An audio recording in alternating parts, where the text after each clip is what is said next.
Friends, செவ்வாய்க்கிழமை செவ்வாய் உரையில் இன்னைக்கு வெற்றிலை தீபம் ஏற்றியாச்சு முருகருக்கு.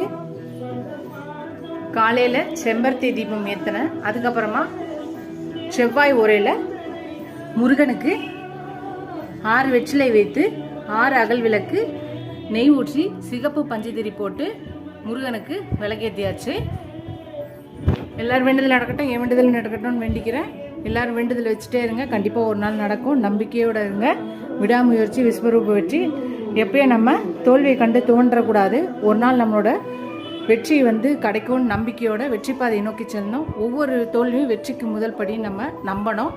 கடவுள் சோதிக்கிறாரு, எப்பயுமே நம்மளை கைவிட மாட்டார் நல்லவங்களை. அதனால் நம்ம துவண்டு போயிடக்கூடாது. நம்ம எவ்வளோக்கு எவ்வளோ நம்ம முயற்சி செஞ்சு நம்ம செயலில் செய்கிறோமோ அவ்வளோக்கு அவ்வளோ நம்ம வெற்றி நோக்கி போவோம். இதோட அடுத்த வீடியோவில் பார்க்கலாம். இந்த வீடியோ பிடிச்சிருந்தா லைக் பண்ணுங்கள். Bye friends.